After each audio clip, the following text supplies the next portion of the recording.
अभिज्ञात माने सर्वज्ञ, भगवान सर्वज्ञ हैं। जब जीव पर कृपा करते हैं तो उसका कल्याण करने के लिए सदगुरु के भेष में प्रकट होकर के पधारते हैं। हम सदगुरु को एक मनुष्य ही समझते रहे। जो अल्पज्ञ अनाड़ी हैं वो तो सदगुरु को ये कहते हैं वो गुरुजी फलाने के बेटा हैं, और जैसे हम हैं वैसे गुरुजी हैं। गुरुजी थोड़ा ज़्यादा जानते हैं, हम थोड़ा कम जानते हैं, बाकी हम में और गुरुजी में क्या अंतर है। ऐसा मानने वाला घोर अज्ञानी है। सदगुरु मानव रूप में तो हैं, पर हैं साक्षात वही अभिज्ञात सखा। इसलिए गुरु साक्षात परब्रह्म तस्मै श्री गुरवे नमः।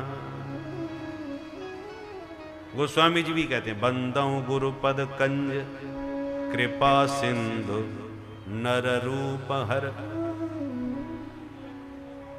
नर रूप में साक्षात भगवान महादेव, नर रूप हर।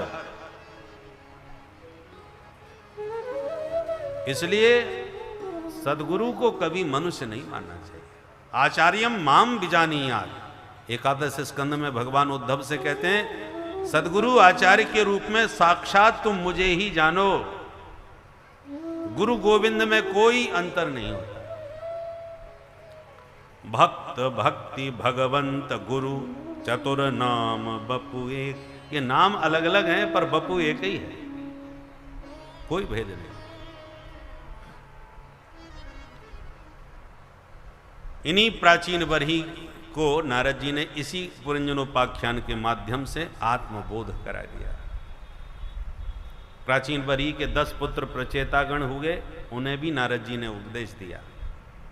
प्रचेतागणों ने पूछा बाबा हमें तो ये बताओ सबसे जल्दी भगवान को खुश करने का उपाय क्या है। नारद जी बोले 3 बातें जीवन में उतार लो, प्रभु प्रसन्न हो जाएंगे। कौन कौन?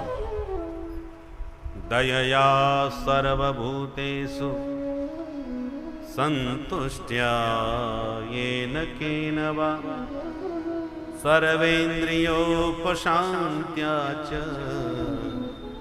तुष्यत्या सुजनार्दन।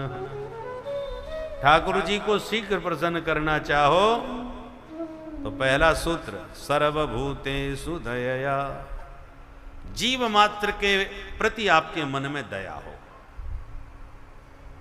दूसरा, जो प्रभु ने पात्रतानुसार दिया है उसको पाकर के प्रसन्न रहो। प्राप्त को ही पर्याप्त समझो तो सदा प्रसन्न रहोगे। और हम क्या करते हैं, जब देखो तब ऊपर ताकते हैं। अरे उसने नई गाड़ी खरीद ली भाई 70 लाख की, हमारे पास वही 5 लाख की पुरानी पड़ी है। अरे किसी के पास तो मोटरसाइकिल भी नहीं है, साइकिल भी नहीं है। तो भगवान ने तुम्हें कितना कुछ नहीं दिया वो आपको दिखाई नहीं पड़ता, और जो नहीं मिला है बस उसी को देख देख के आप परेशान हैं, ये और मिल जाए।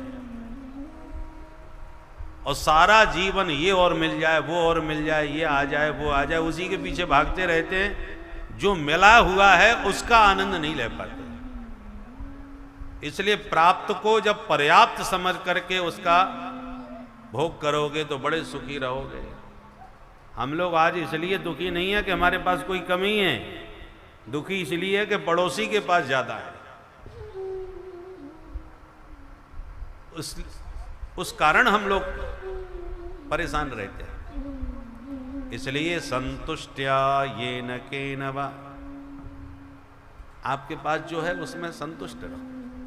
पड़ोसी के यहाँ हलवा बन रहा है बादाम का तो उसकी खुशबू सूंघ करके जीभ न लपलपाओ, क्योंकि तुम्हारे यहाँ तो जो दाल रोटी बनी है वही खाने को मिलनी है, हलवा तो मिलने वाला नहीं। पड़ोसी का हलवा है, तुम्हें क्या लेना देना भाई। पर आप भी इस टेंशन में आ जाओ कि बताओ उसके यहाँ रोज हलवा बन रहा है, कभी कुछ माल घुट रहा है, खुशबू लेते रहते हैं। हमारे यहाँ वही पुराना मामला चल रहा है, देवी जी को बनाना नहीं आ रहा। तो आप टेंशन में रोज झगड़ा करोगे घर में इसी के कारण। जो आपके घर बना है उसी में रुचि लो, उसी का स्वाद पूर्वक आनंद लेके भोजन करो। पेट उसी से भरना है तुम्हारा। पड़ोसी के व्यंजनों का गंध ग्रहण करके क्यों अपने मन को खराब करो। संतोषस्त्रिषु कर्तव्य स्वदारे भोजने धने। 3 में हमेशा संतोष करना चाहिए। अपनी पत्नी, अपना भोजन, अपना धन। किसी के यहां लाखों रुपए मिले, उससे तुम्हें क्या लेना देना। अब आपका पड़ोसी स्कूटर से घूमता था, पता चला कि उसके यहां तो करोड़ों नोट भरे हैं, 8-8 मशीनें फैल हो गई गिनते गिनते। अब आपको पता चला, अरे राम राम, इसके पास इतने नोट धरे थे, हमको पता ही नहीं चला। तो दूसरे के नोट कितने हैं, क्या है, उससे तुम्हें क्या मतलब। तुम्हारी जेब में कितना है, तुम्हारे घर में कितना है, वही तुम्हारा है। उसी के हिसाब से अपना काम करो, उसी में आनंद लो। पर द्रव्येषु लोष्टवत्। दूसरे का धन कितना भी क्यों ना हो, पत्थर की तरह समझो, उसे कोई लेना देना नहीं। जैसे पत्थर पड़े रहते, हम लोग देखते ही नहीं उधर। ऐसी दूसरे की संपत्ति कितनी क्या पड़ी है, उसे क्या लेना देना। हमारे पास जो है, हम तो उसमें आनंद ले रहे हैं, वो हमारा है। तीसरा सूत्र है सर्वेंद्रियोपशांत्याच। अपनी इंद्रियों पर हमेशा अपना अनुशासन रखो।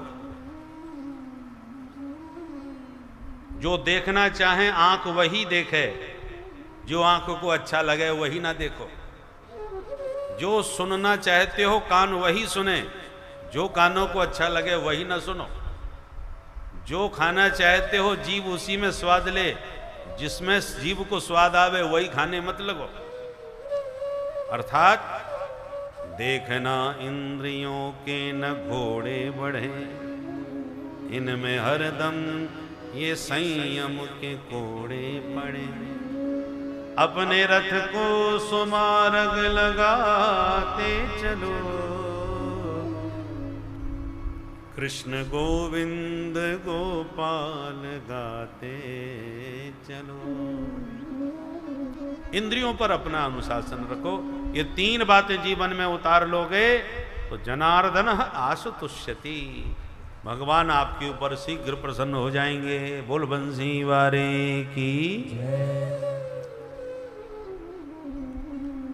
मनोस्तु शतरूपायां तिस्रः